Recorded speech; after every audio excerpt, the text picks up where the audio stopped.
Buenas tardes, sean todos bienvenidos una vez más a su programa En la Iglesia, un programa para conocer, amar y defender el cuerpo místico de Cristo, la Iglesia Católica.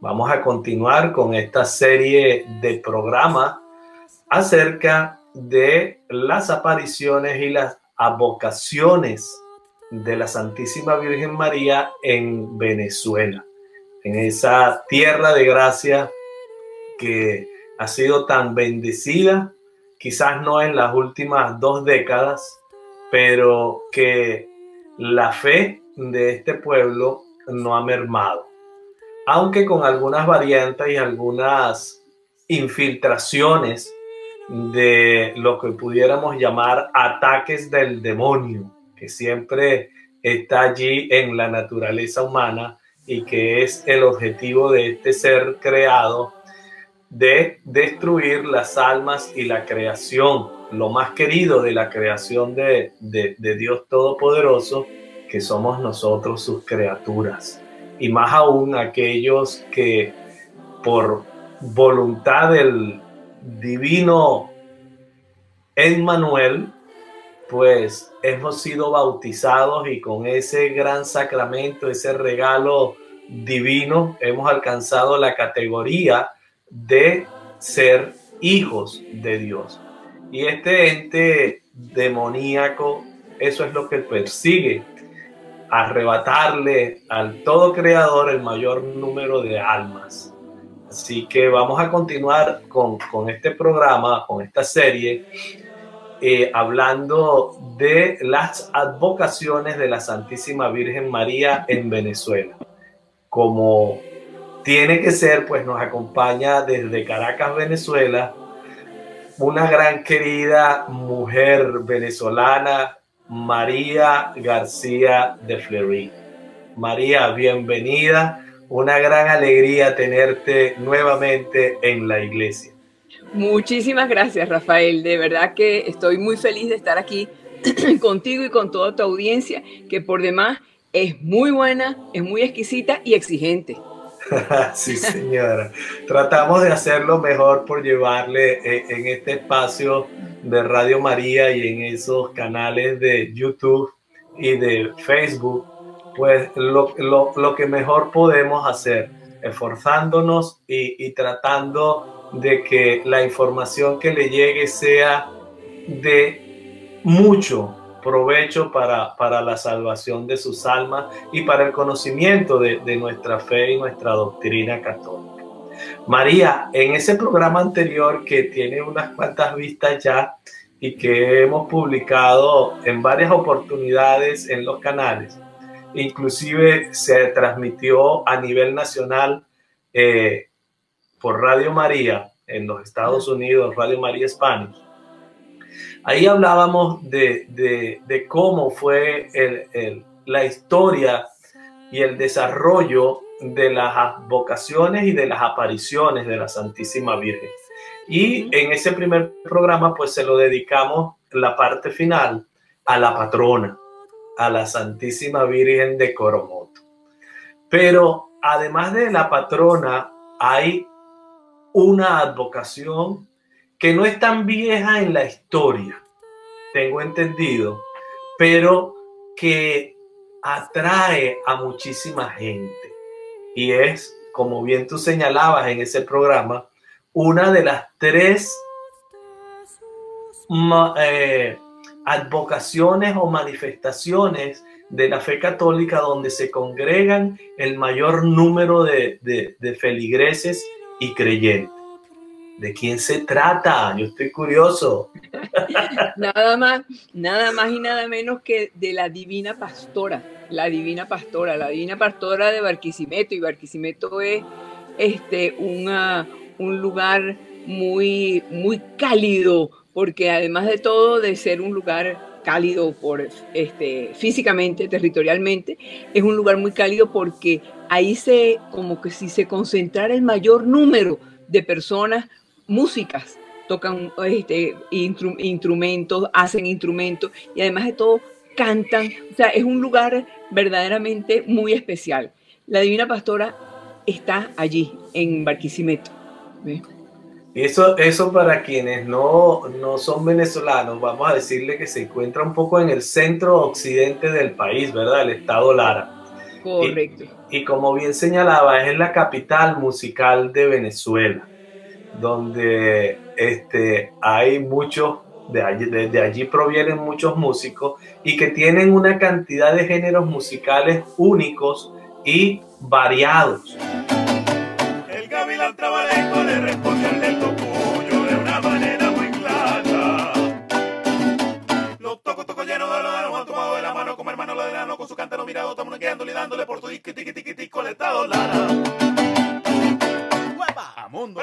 Y la verdad que es una tierra caliente, como bien señala, pero aún más caliente por el fervor y por el amor que tienen sus habitantes por la Santísima Virgen en su advocación de la Divina Pastora de las Almas. Tengo entendido que es el título que se le da a esa advocación originalmente.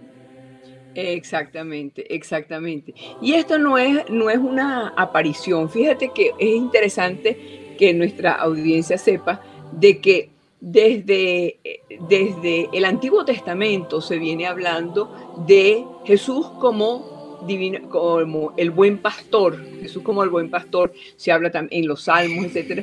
Y evidentemente, pues si Jesús es el buen pastor, la Virgen algo tiene que ver con estas escenas pastoriles de Jesús. Es muy interesante porque esto no fue sino y hay referencias de la Virgen como la Divina Pastora en distintas obras y escritos, tanto en el siglo X como en el siglo XVIII, pero sobre todo en el siglo X, por ejemplo, San Juan de Dios, San Pedro Alcántara. Hay una venerable que se llama María Jesús de Ágreda, que hablan acerca de la Divina Pastora. Y hay otro punto que también es interesante, pero en el siglo XVIII es cuando se fija esto que nosotros podemos llamar esta iconografía de la Divina Pastora. Y fue un encargo de un fraile capuchino. Fíjate que los capuchinos han sido sumamente importantes, y lo dijimos la otra vez, en nuestra evangelización en Venezuela.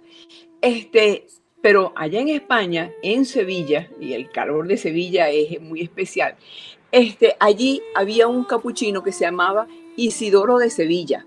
Isidoro era un hombre que predicaba mucho y unas homilías espectaculares hacia la Virgen.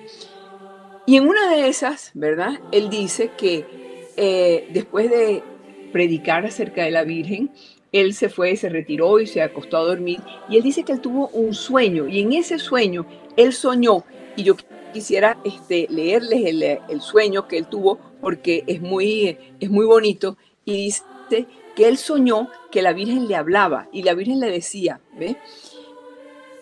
Manda a hacer una pintura donde en el centro y bajo la sombra de un árbol, la Virgen Santísima esté sentada sobre una peña, sobre una roca. Pero cuando tú estás hablando de que se siente sobre una roca, acuérdate que Jesús dijo que le dijo a Pedro: tú eres Pedro, y sobre esta piedra, sobre esta roca voy a edificar mi iglesia. Y no solamente eso, sino que en el Antiguo Testamento también se hablaba de que Jesús era la roca, y se habla de la piedra que desecharon los albañiles, la roca. Entonces la Virgen, él sueña que la Virgen tiene que estar sentada en una roca, no en una sillita, no, dice que tiene que estar sentada en una roca. Y dice, irradiando su rostro divino de amor. Y les leo, dice: tenía una túnica roja, pero cubierto el busto hasta las rodillas de blanco, ceñido a la cintura. ¿Okay? Un manto azul terciado sobre el hombro izquierdo, así como lo están viendo aquí, un manto azul terciado sobre el hombro izquierdo que envuelve todo el cuerpo. El lado derecho, en la espalda, va a llevar un sombrero al estilo pastoril, y junto a la diestra va a aparecer un báculo en señal de poderío. ¿Okay? El báculo en señal de poderío. En la mano izquierda va a tener unas rosas, ¿okay? Y sobre un cordero que se acoge a su regazo. Va a tener al niño en los brazos también, y va a estar rodeado de ovejas, y cada oveja va a tener una rosa en la boca. ¿Por qué una rosa en la boca? Esta es la imagen como tal descrita, lo que dice el fray Isidoro de Sevilla, que él soñó como tal. ¿Por qué una rosa que en cada una de las ovejas? Porque las rosas simbolizaban las oraciones, ¿eh? Y entonces para ella eran las oraciones que había que darle a Dios y que había que darle a la Virgen, ¿no? Entonces él fue donde un pintor, que en ese momento se llamaba Juan Alonso Miguel de Tobar, y le pide allá en Huelva, él era un oriundo de Huelva en España, y le pide que le haga esta pintura, que le pinte esto justamente que él le ha descrito, así tal como él lo describió. Y el hombre le hace la pintura y queda, pero verdaderamente, él queda verdaderamente fascinado con esa pintura. Estoy hablando del año 1703. 1703, iniciando el siglo XVI. Entonces, quedó tan bonita que tanto Fray Isidoro como el pintor bautizaron a la imagen, le bautizaron la pintura como tal y le pusieron el nombre de la Divina Pastora de las Almas, ¿ok? Verdaderamente fue muy impresionante, fue muy amoroso aquel acto y eso empezó la gente a voltear a ver a esta imagen de la Divina Pastora. 2 años después, eso fue en 1703, 2 años después hubo un escultor que dice, mira, esto es tan bonito que no debe ser solamente en pintura, yo soy un escultor, yo lo quiero esculpir, y le esculpe, le pone, entonces 1705, ¿sí? Aparece en la escultura como tal. Ahora, los capuchinos vienen a Venezuela. Ahí había un fray capuchino que se llamaba Fray Sebastián Bernal, que aparentemente era muy amigo y muy conocido de Fray Isidoro de Sevilla, ¿no? Pero resulta que a Fray Sebastián Bernal lo mandan para Venezuela. Y acuérdate, cuando las personas que son sacerdotes tienen el voto de obediencia, lo mandan para Venezuela y se viene para Venezuela, para estas tierras, y entran por el oriente y bueno, llegaron hasta más allá del estado portugués. O sea, ellos cubrieron prácticamente toda Venezuela y fueron entrando, pero entrando rápidamente, ¿ok? Ahora, y es en ese momento cuando se dice que Fray Sebastián Bernal trae, digamos, la concepción de que él quería traer a la Virgen de la Divina Pastora, ¿ok? Entonces, y ese es ahí es donde empieza esta historia. Ahora, él llega a un lugar que se llamaban, ahí en Barquisimeto, que se llamaba Las Tierritas, ¿ok? Todas estas cosas son muy interesantes porque hay que resaltar varios puntos. Uno de ellos es que la Virgen no se le adora, a la Virgen se le venera. El entusiasmo es casi como para adorarla, o no lo puedes adorar, es veneración, se adora solamente a Dios y se venera a la Virgen, ¿verdad? Como la escogida por Dios, ¿para qué? Para enviar a su Hijo y para, digamos, porque ella es la Madre de Dios, ¿ok? Y la devoción a la Virgen siempre se centra en Jesús, en el misterio de la Santísima Trinidad, ¿ok? Y esto no corresponde, ojo, esto no es un sentimentalismo, ay, qué linda la Virgen, no, esto no es un sentimentalismo, esto va mucho más allá, porque este es el designio de Dios. Dios quiso que Jesús naciera a través de la Virgen María, ¿ok? Comenzando por la Anunciación, etc. Ahora, vamos a fijarnos en qué es lo que pasa en Venezuela. Barquisimeto había sido fundada originalmente con el nombre de Nueva Segovia. ¿Por qué? Porque los primeros españoles que llegaron allí a lo que era Barquisimeto venían de Segovia. Entonces ellos le pusieron el nombre de Nueva Segovia y eso fue en 1552. El que vino y la fundó se llamaba Juan de Villegas, ¿ok? Y la ciudad fue dedicada en ese entonces, en ese momento, a la Virgen del Carmen. Por eso la Virgen del Carmen está regada por toda Venezuela, porque venían y traían esa devoción de la Virgen del Carmen. Y en esas tierras, muy interesantes, vivían unos indios. Venezuela estaba llena de indígenas. En un lado estaban los indios que nosotros conocemos como los indios Cospes, ¿verdad? Que fue a quienes se les apareció la Virgen de Coromoto en 1562, pero por aquí en 1552, o sea, 10 años antes, vivían, cuando Juan de Villegas la funda, vivían unos indios que se llamaban los indios Gallones, ¿verdad?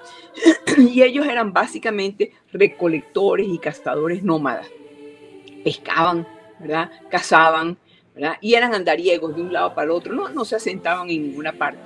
Por fin, en 1658, los sacerdotes capuchinos que se encontraban allá arriba en Cumaná, bajan y fueron enviados hacia lo que nosotros conocemos como Barquisimeto, Altagracia, el río Apure, las márgenes del río Meta. Por todo eso se llenaron de sacerdotes capuchinos.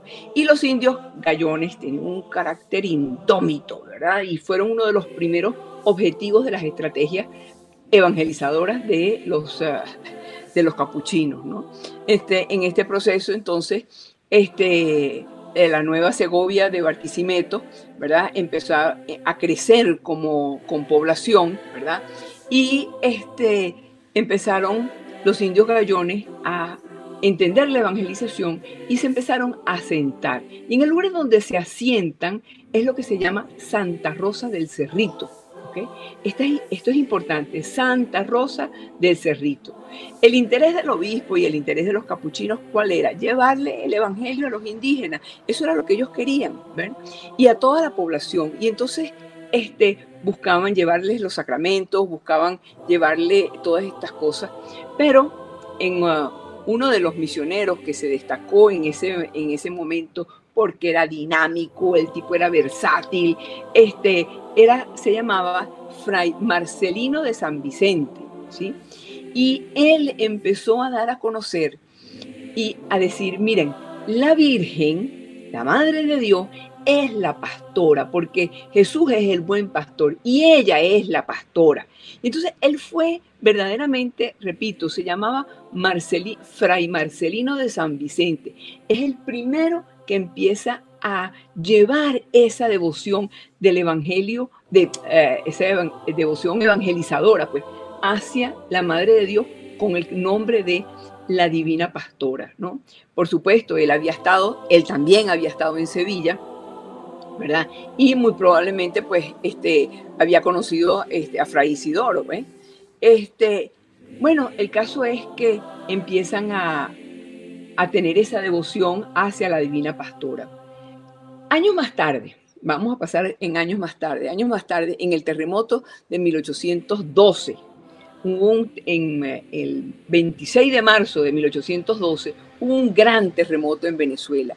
Y tanto la iglesia de Santa Rosa como la iglesia de la Inmaculada Concepción sufrieron unos daños horribles, ¿verdad? A Santa Rosa llega la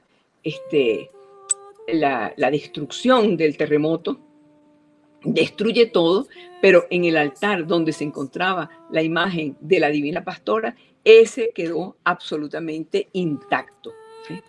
Hay un punto, perdón, que me salté en la emoción de hablar de esto, y es que hubo un momento en que los dos sacerdotes, el sacerdote que estaba en Barquisimeto y el sacerdote que estaba en Santa Rosa, ellos pidieron a España, que era la costumbre, piden una imagen de la Virgen. Uno pide una Inmaculada y el otro pide la Divina Pastora. Pero el sacerdote que estaba en Santa Rosa de los Cerritos pide la Inmaculada y el de Barquisimeto fue el que pidió la Divina Pastora. Bueno, el caso es que cuando llega a Santa Rosa, llega la Inmaculada. Y cuando abren el cajón gigantesco, ¿verdad? Se encuentran que no está la Inmaculada ahí. ¿Quién está ahí? Esta es la Divina Pastora. Oye, el sacerdote dice, mira, o sea, hay que cambiarla, hay que devolverla, porque esto no fue lo que nosotros pedimos. Y agarran y la vuelven a meter en la caja y tratan de levantarla. Y no la pueden levantar. No la pueden levantar. ¿Ves? Está tan pesada que no... Y dice, pero bueno, si la acabamos de levantar, la acaban de traer. ¿Ves? Bueno, no había forma de levantarla. Hablan con el obispo y dicen, monseñor, aquí está esta caja, pero esta caja no es mía, porque yo pedí una Inmaculada, yo no pedí una Divina Pastora. y el otro sacerdote decía, mira, yo pedí la Inmaculada, yo pedía a la Divina Pastora, yo no pedí la Inmaculada. El caso es que la Divina Pastora se asentó, pero con tanta fuerza, ¿verdad? Allí, y son de estas cosas que son de estos misterios, y ha pasado varias veces en Venezuela. Muchas veces en Venezuela, en Colombia, en muchas partes del mundo, la señora cuando quiere, pues allí se queda. Exactamente. Y entonces allí el obispo le dijo, pues mire, déjenla ahí. Cuando el obispo dice, déjenla ahí, tratan de levantarla y livianita se fue y entraron dentro de la iglesia. Por eso la imagen de la Divina Pastora está en la iglesia de Santa Rosa. ¿Okay? Qué curioso, ese es el origen. Ese es el origen. ¿Verdad? Ella no la habían pedido para allá, ella la habían pedido para Barquisimeto, pero se queda en Santa Rosa, ¿okay? Que es un pueblo, están al lado, son pueblos que están al lado, ¿no? Pero se queda en Santa Rosa, que fue aquel pueblo, ¿se acuerdan? Que había sido fundado por los indios y por los sacerdotes, y que se llamaba Santa Rosa de los Cerritos. Acuérdense de eso, que eso también viene ahora en la historia un poquito más adelante, ¿no? Y entonces, bueno, cuando allí está en Santa Rosa, en 1812, hubo el gran terremoto, tanto la iglesia de la Inmaculada como la iglesia donde estaba la Divina Pastora se cayeron, pero tanto la Inmaculada Concepción como la Divina Pastora quedaron absolutamente intactas sobre el altar. Todo se derrumbó, menos la imagen de la Virgen. Bueno, por supuesto, eso corrió entre la gente y decía, mira, esto es un milagro increíble, y por supuesto, la devoción a la imagen de la Virgen de la Divina Pastora aumenta increíblemente, ¿no? Y de inmediato entonces le construyen una capilla provisional para resguardarla mientras reparaban la iglesia que se había derrumbado por completo. Eso fue en 1812. En 1854 hay una epidemia de cólera. Esta epidemia de cólera. Nosotros tenemos la pandemia. Amigos, tenemos la pandemia, es verdad, pero esta no es la primera vez que nosotros lo vivimos. Y si nosotros conocemos un poquito de historia, nosotros conocemos entonces la solución a las cosas. La historia nos da soluciones, porque hay otras personas que en otros momentos han reaccionado frente a lo que nos está pasando a nosotros. Nosotros tenemos la pandemia, en Venezuela entera está, sí, pero la epidemia de cólera, amigos, estuvo en toda Venezuela. Pasó desde la isla de Margarita, por toda la costa oriental, por Guiria, Carúpano, Yaguaraparo, Camurí, Río Chico, Cumaná, después, y de ahí se fue hasta La Guaira, y subió por Catia, Petare, Santa Lucía, ¿ver? Y por supuesto, a Barquisimeto llegó ese mismo año. O sea, la epidemia de cólera corrió por todas partes, ¿ok? Y una de las primeras víctimas fue una señora que se llamaba doña Josefa María Ramos, que ella fue hija de uno de los grandes próceres.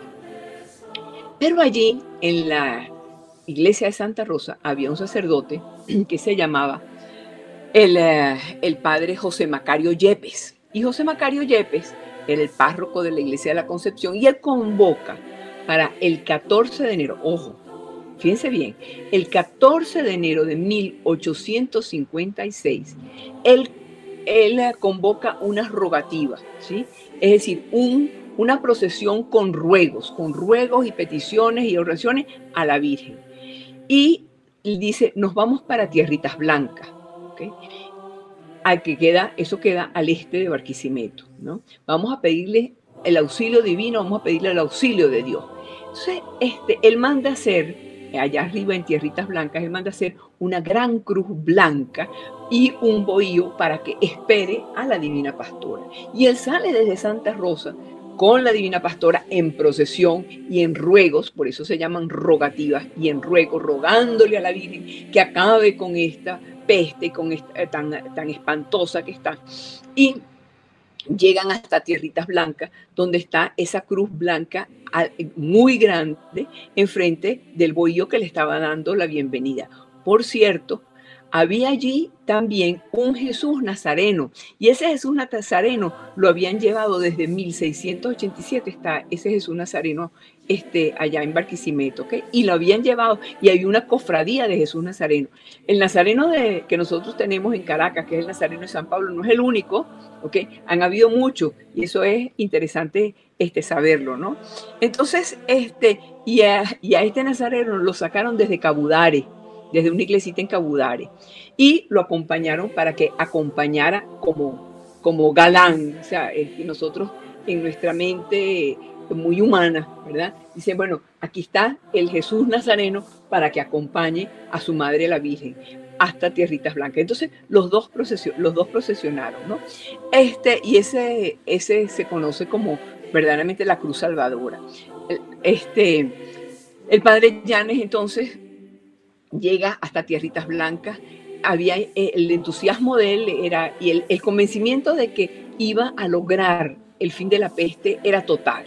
Él inclusive mandó a hacer, en aquel entonces donde no había imprenta ni nada, sino mandó a copiar el himno, y se hicieron hojas con el himno para que todo el que estuviera por ahí le cantara y le cantaran a la Virgen. Entonces adornaron las casas, adornaron los palcos, los balcones, las ventanas, y la gente iba a medida que iba pasando la procesión, la gente iba rezando, y ahí empezó, antes de llegar a Tierritas Blancas, antes de llegar a aquella gran cruz, empezaron los milagros, ¿ven? Porque los milagros son elementos sobre lo natural, y los milagros son producto de la fe tan grande de la gente, ¿sí? Y ahí había un señor que era muy conocido, que lo llamaban Ño Pedro del Correo, ¿sí? Y a Ño Pedro del Correo, su mujer se llamaba Seferina, y estaba enfermísima con el cólera, estaba malísima. Pero ellos tenían la puerta de la casa abierta mientras pasaba la procesión. Cuando pasa la procesión, doña Seferina pide un vaso de agua, ¿sí? Y va pasando la procesión, ella se toma el vaso de agua. Cuando va pasando la Divina Pastora, y de repente ella dice, estoy curada. Y efectivamente estuvo curada. Esa fue la primera curación. Y bueno, por supuesto, claro que Ño Pedro el Correo era un personaje muy conocido en aquel entonces. Además, los pueblos eran pequeñones, pero era un personaje respetado. Y oye, que la señora de él se hubiese curado de repente era algo espectacular. Wow. Y ella, por supuesto, era víctima del cólera. Perdón. Es interesantísimo porque todo esto ocurre en un siglo donde se da también la independencia de Venezuela. El terremoto de 1812 son 2 años después de la firma de la independencia, ¿correcto? Ajá. De 1810. Es decir, que esto está unido a una nueva etapa en lo que es la vida política del país. ¿Ok?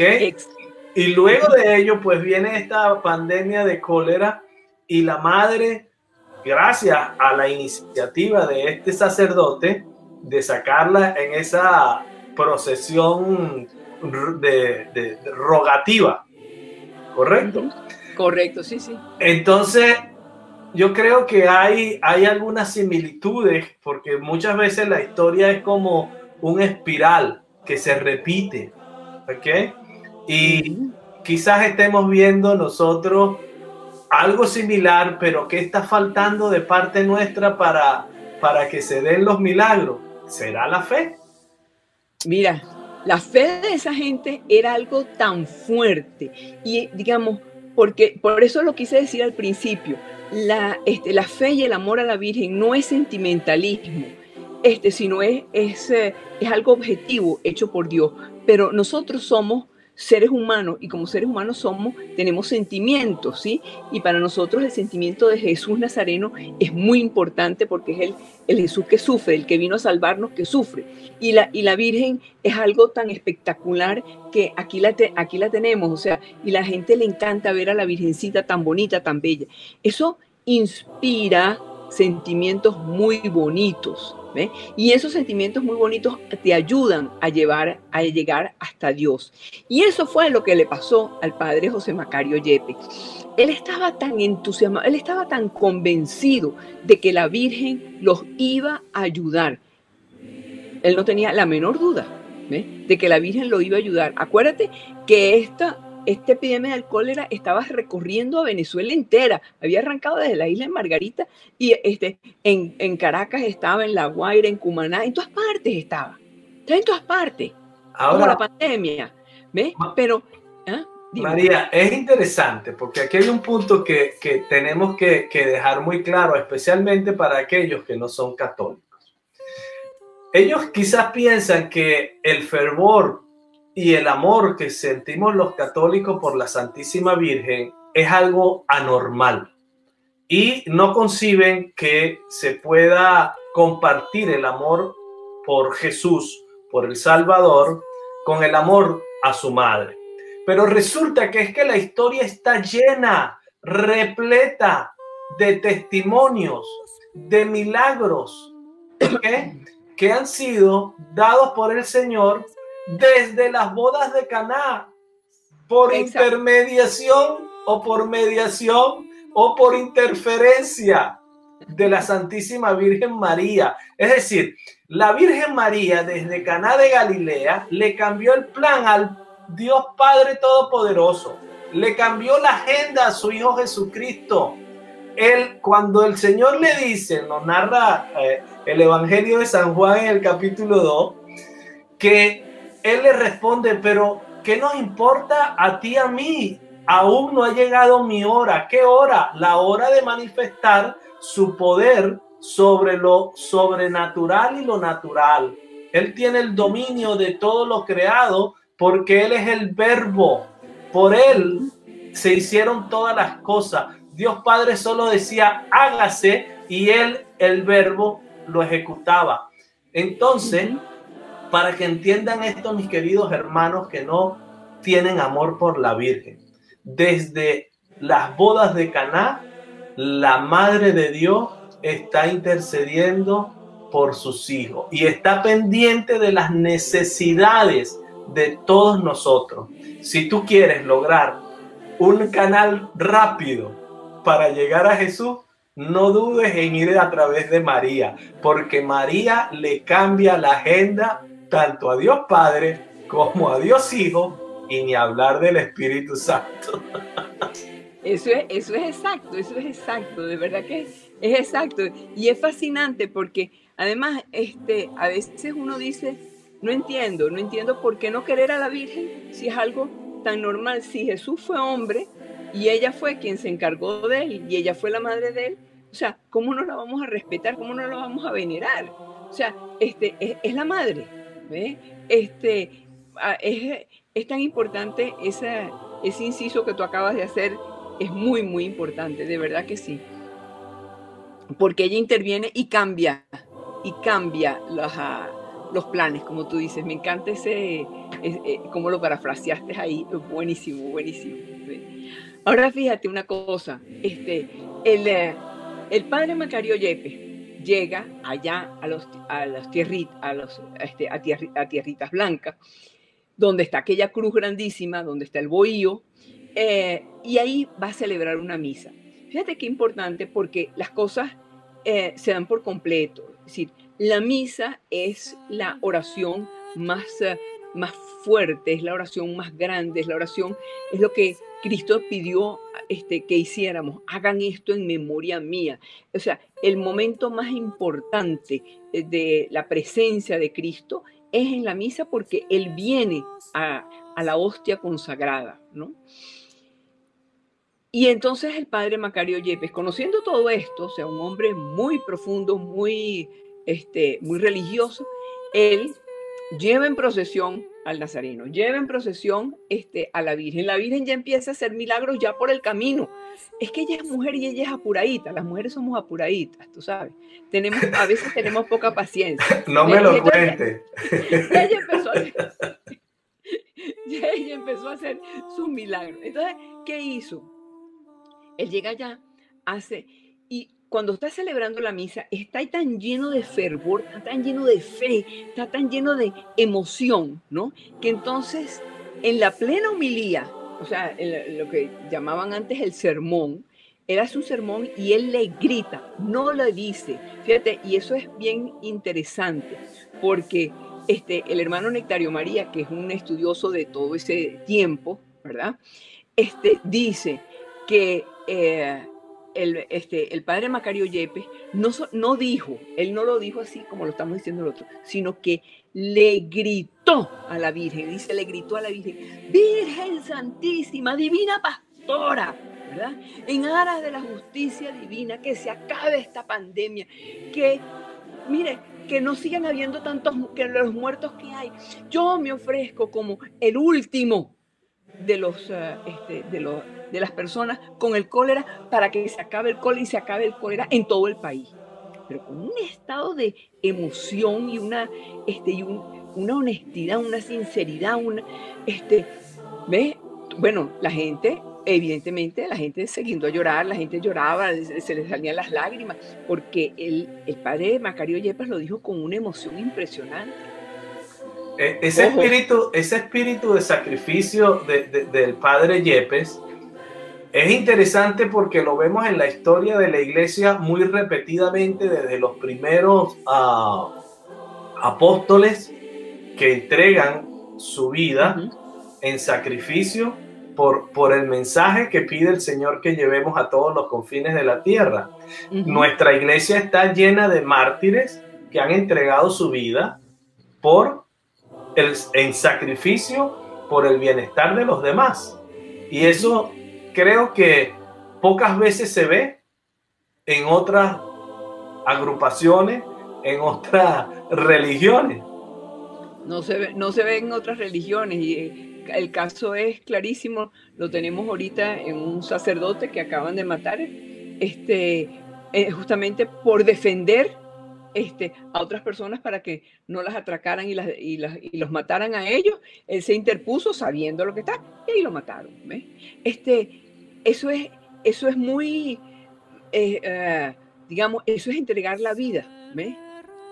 Pero la forma en que el padre Macario Yepes lo dijo, ¿verdad?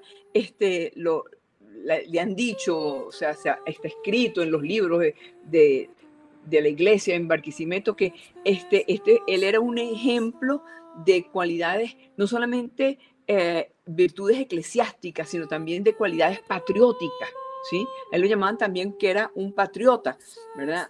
Porque él no solamente trató de brindar siempre la paz en la gente que estaba a su alrededor también, sino él entendió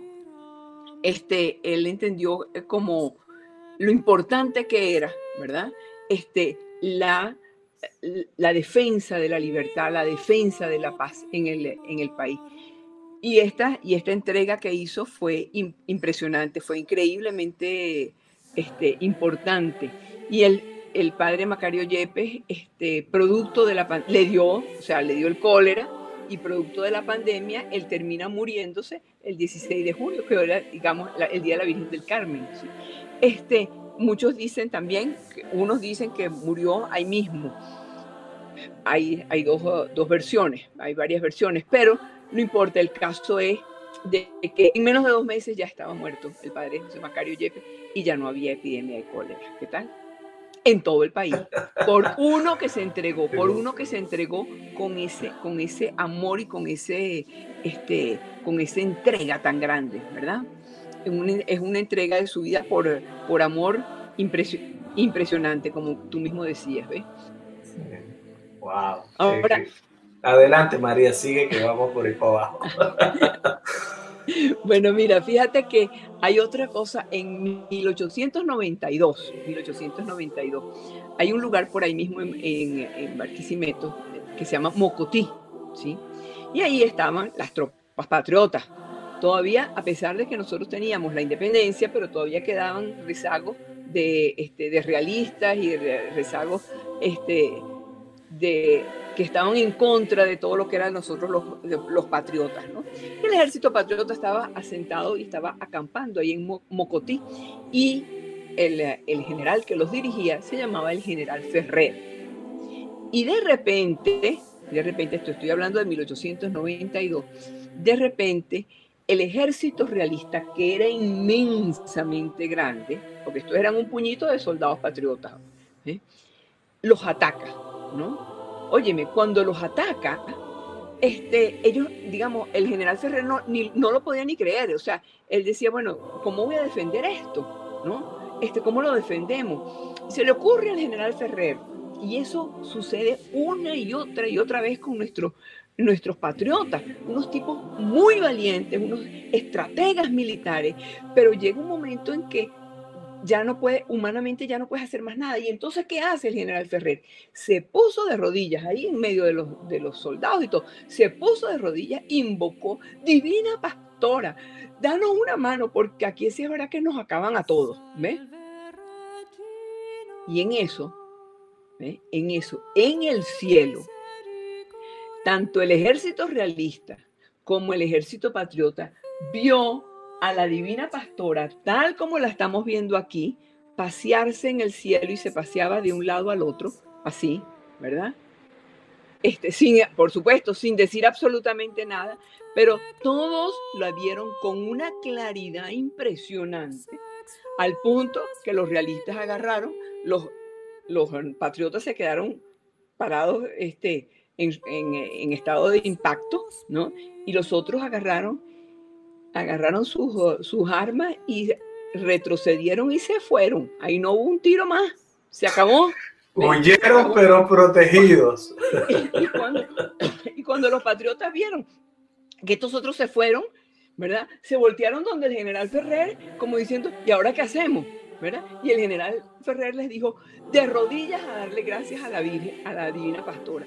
Y de rodillas se arrodillaron a darle gracias a la Divina Pastora, y entonces agarraron y fueron donde el sacerdote y pidieron una gran misa, tuvieron una gran misa ahí, pero todo el ejército con sus mejores galas, su mejor música, todo en honor a la Divina Pastora. Qué belleza.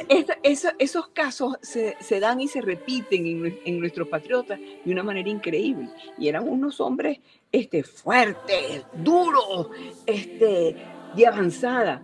Pero hay momentos en la vida en que ya no hay más nada que puedas hacer. Vamos a estar claros. Claro.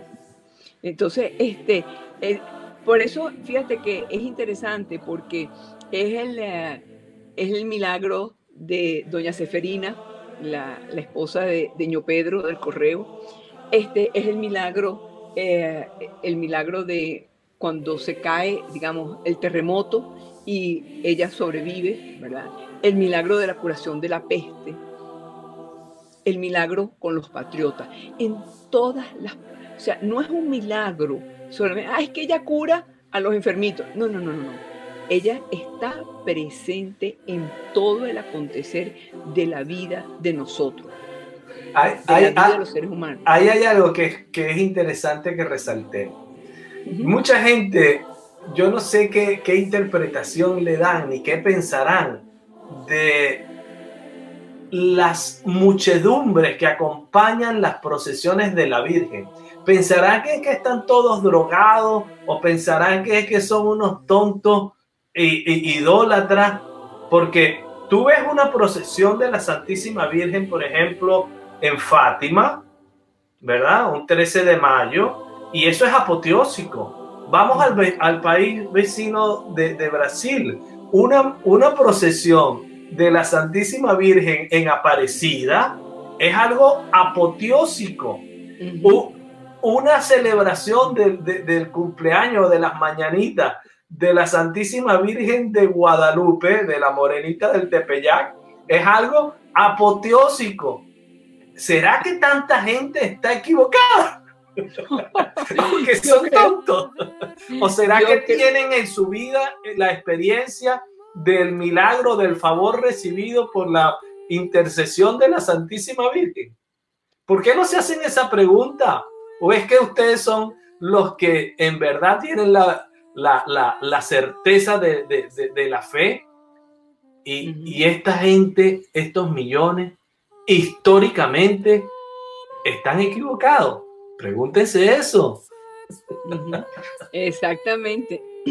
Y fíjate, por ejemplo, la procesión de la Divina Pastora, después de la procesión de Guadalupe, ¿sí? Y la procesión de Fátima, es la tercera procesión más asistida que hay, ¿ok? Además de todo, tiene una cualidad muy interesante.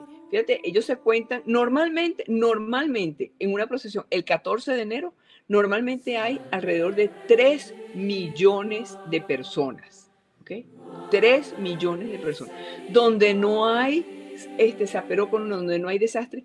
Interesante, porque en muchas ocasiones, por lo menos en Venezuela, se utilizan las procesiones y la gente bebe, ¿no? Esta procesión nadie bebe, no hay bebidas alcohólicas, ¿ok? Lo que hay son mandarinas, naranjas para pasar el calor y restituir por el calor. Pero es lo único que hay, pero es impresionante la devoción.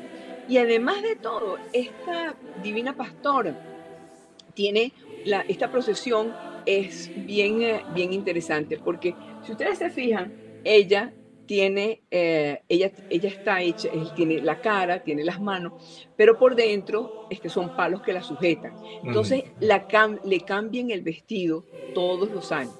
Todos los años hay alguna familia que la Virgen le hizo el milagro, o que ellos quieren darle una gracia a la Virgen y le mandan a hacer el vestido, siempre con unas tiene que tener unos parámetros, unas especificaciones, ¿sí? Tiene que tener el manto, tiene que tener el traje, no puede variar mucho, pero sí varían las telas, los colores. O sea, dicen por ahí que la Virgen la Virgen de la Divina Pastora es la mujer en Venezuela que más ropa tiene. Por el tiempo le han regalado. Claro. Y además de todo, hay un museo para que tú vayas a ver las distintas ropas. No las repiten, ¿verdad? Oh. Ella se queda todo el año con su ropa. ¡Qué mona! ¡Qué mona! Bueno, es mujer, Rafael, es mujer. Sí. ¡Qué belleza! Entonces, María, en la actualidad, ¿cómo está la querencia, el deseo, la fe, el seguimiento, la adhesión de los creyentes a la advocación de la Divina Pastora? Y donde, además de Barquisimeto, donde dentro de Venezuela se le rinde homenaje y se le tiene ese fervor a la Divina Pastora. Bueno, mira, primero que todo, la Divina Pastora, ella aglutina a muchísima gente el día 14, pero lo interesante es que no importa el gobierno, no importa la mentalidad, no importa tu filiación política, ideológica, ¿verdad? A mí me pasó, te voy a contar lo que a mí me pasó una vez. Yo estaba en la procesión, y entonces se me acerca, porque en la procesión suceden cosas increíbles. Hay muchachas que tú ves parejitas vestidos de novios. Entonces, ¿y para dónde van? Dice, a darle gracias a Dios porque nos casamos, ¿ves? Entonces, le van a dar, y entonces van vestidos de novios, ¿ok? Con aquel calorón y no importa. Hay otros que van descalzos, hay otros. Pero entonces, bueno, yo estaba ahí con un grupo de personas y se me acerca una señora y me dice, ay, yo te veo tan devota de la Divina Pastora, yo te veo tan devota aquí, de la Divina, yo quiero invitarte esta tarde a las 5 para el Salón de los Testigos. Digo, ¿cómo? El salón de los Testigos de Jehová. O sea, por favor, o sea, tú me estás viendo, yo estoy aquí, yo soy católica, yo soy seguidora de la Divina Pastora, de Jesucristo, o sea, me dice, no. Le digo yo, ¿y entonces por qué estás tú aquí? Me dice, porque la Divina es la Divina, pero en la tarde voy para el salón. ¿Qué mezclote? O sea, eso es mucho de ignorancia, pero es para decirte, no, la Divina Pastora no tiene fronteras, o sea, todo el mundo la quiere, aunque ideológicamente sea diferente, aunque espiritualmente tengas una confusión tremenda en materia de religiosa, no importa. La Divina es la Divina. Como me dijo esa señora, no se me olvida, la Divina es la Divina. ¿Eh? Claro. Pero y ella tiene esa particularidad de que ella arranca desde Santa Rosa, Ajá. arranca desde la noche anterior, porque ella es fiestera, vamos a estar claros. Desde el 13 de enero, en la noche, a las 6 de la tarde, empieza la primera misa. Y ahí arrancan las misas y las misas.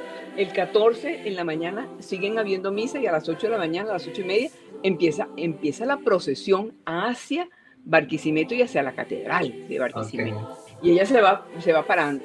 Pero es que, te repito, que ella es fiestera, porque ella pasa 3 meses paseando de un pueblo al otro en el estado Lara. ¡Wow! 3 ¡Qué meses. belleza! Eso no lo sabía. A los 3 meses es que ella regresa a Santa Rosa. Wow. Pero no es solamente eso, sino como la primera vez que los frailes capuchinos trajeron a la Divina Pastora y la procesionaron fue un 8 de septiembre. ¿Por qué el 8 de septiembre? Porque la Iglesia Universal celebra el día del cumpleaños de la Virgen. Y ese día los frailes capuchinos sacaron a la Divina Pastora, que por cierto es el mismo día que la Virgen se le apareció al cacique Coromoto. ¿Okay? Pero entonces la Virgen celebra del 14 de enero durante 3 meses, enero, febrero, marzo, abril. El 13 de abril es cuando ella regresa a Santa Rosa de haber paseado por todo el estado Lara, y después el 8 de septiembre vuelve a celebrar fiesta. Que muchas veces en esa fecha se celebra la Semana Santa. Puede que caiga, o sea, que ella parrandea antes de la pasión. Exactamente, exactamente. Ella está ahí porque ella es la que cuida, ella es la que busca, ella busca la unión de todos, ¿ves? Es la madre del buen pastor, es la madre del Cordero Divino, es la Divina Pastora de las almas, ¿ves? Es ese símbolo pastoril que viene desde el Antiguo Testamento. Yo quiero porque esto todo es un hilo. Si tú crees en el Antiguo Testamento, tú tienes que creer en el símbolo del pastor y de la pastora que está en el Antiguo Testamento. Vamos a estar claros. Claro, es una imagen imagen que se utiliza en ambos testamentos para designar el papel protector de Dios, por supuesto de su Hijo, y cómo negarle ese papel a la Santísima Madre. Eso. Exactamente. Nos quedan, María, unos pocos minutos, más o menos 5 minutitos. Y lo que quieras, lo que tengas a bien para cerrar. Mira, yo lo que quiero decir es que la devoción del venezolano a la Madre de Dios es desde todos los tiempos, desde siempre. Y es una devoción que la Iglesia, la jerarquía de la Iglesia no la impone. Quienes la imponemos somos nosotros los laicos, los que empujamos para que esa devoción crezca, para que esa devoción, a lo mejor la Iglesia lo que hace sí ayuda a encauzarla, que no se desvíe, vamos a decir, la devoción, pero somos nosotros los laicos, ¿verdad? Y la Virgen era laica. Somos la primera discípula. Exacto, y somos nosotros los que empujamos ese amor a la Santísima Virgen, y como algo lógico y natural. Si Él es el Salvador, ella es la madre del Salvador, no tiene otra. Si Él es el buen pastor, ella es la madre del buen pastor. Entonces, no hay otra cosa que vivir muy unidos a ella, porque muchas veces dicen a nivel popular, dice que al tronco se llega por las ramas, ¿verdad? Pero a Jesús se llega por María, definitivamente. No hay otra vuelta. Como tú mismo dijiste al principio, el primer milagro ella se lo arrancó en las bodas de Caná, ¿verdad? Eso fue, y eso es público, eso es notorio, eso es reconocido por todo el mundo. Ella tiene un papel muy importante, y ella dijo, y ella ha dicho, y ella se presenta, ¿verdad? Buscando, no con un mensaje nuevo, un mensaje distinto. La Virgen, el mensaje de la Virgen siempre es el mismo: conversión, conviértanse a lo que mi Hijo Jesús les ha enseñado. Dejen las malas costumbres, dejen de empezar a adorar otras imágenes, otras cosas. Concéntrense que el único que hay que adorar es a mi Hijo. A mí no me adoren. Nunca lo ha pedido. Nunca, nunca, nunca, ella nunca lo ha pedido, ella sencillamente, y es más, ella dice, recen el rosario. ¿Por qué el rosario? Porque el rosario nos va llevando en meditación por toda la vida de Jesús, para que profundicemos. Cristocéntrico total. El Totalmente rosario es cristocéntrico. cristocéntrico. Totalmente. Absolutamente. Ahí podemos arrancarle al Nuevo Testamento lo que yo he llamado 3 consejos para ser un buen católico o un buen cristiano. El primero nos los da Papá Dios en el Tabor cuando se aparece, cuando el Señor invita a sus 3 discípulos favoritos y se aparecen ante él Elías y Moisés, que representan la ley y los profetas, y se oye del cielo una voz con el primer consejo. Escúchenlo, dice Papá Dios. Ese es el primer consejo, que escuchen a su Hijo amado, ¿ok? Escúchenlo. 3 verbos. El primero, escuchen. Luego el segundo consejo nos los da Mamá María, porque es que los católicos y en la iglesia creada por Jesucristo no somos huérfanos, ¿ok? Papá Dios nos da uno, Mamá María nos da el segundo ahí en Caná, en las bodas de Caná, y es hagan lo que Él les diga, ¿ok? Papá nos dice, escúchalo, y luego, si yo escucho a Jesús, no me voy a quedar con solo lo que Él me dice. Mamá María me pide que yo lo haga. Haz lo que Él te dice. Y el tercero nos los da el mismo Jesucristo, y es, son mi madre y mis hermanos los que escuchan, los que siguen el primer consejo de papá y hacen lo que mamá nos dice. Son mi madre y mis hermanos los que escuchan mi palabra y la ponen en práctica. Ahí está una receta que con esto vamos a cerrar porque el tiempo se nos fue. Para ser un buen cristiano, escuchar, hacer lo que Él nos dice y Jesús nos lo reitera. Si escuchas mi palabra y la pones en práctica, entonces estarás en el nivel de mi hermano o de mi madre. Exactamente. María, qué gusto.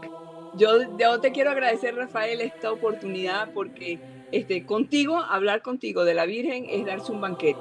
Y quiero darte las gracias por el banquete que me das y decirle a tus oyentes y a todo el mundo que tengan mucha confianza en la Divina Pastora. Bueno, para despedirnos, quiero agradecerte, Rafael, este rato tan extraordinario que has permitido que pase y espero que toda la audiencia también la haya disfrutado enormemente. Pero quiero dejarlos con un mensaje que es muy importante. Jesús es el buen pastor. La Virgen es la madre del buen pastor. Tenemos que tener mucha devoción hacia ella porque así lo quiso Dios, amigos, y con Dios siempre ganamos. Qué bonito, María. Esto ha sido En la Iglesia, un programa para conocer, amar y defender el cuerpo místico de Cristo, la Iglesia Católica. En un programa más de esta serie especial, las advocaciones y las apariciones de la Virgen María, de la Santísima Virgen María en Venezuela. Hasta una próxima oportunidad.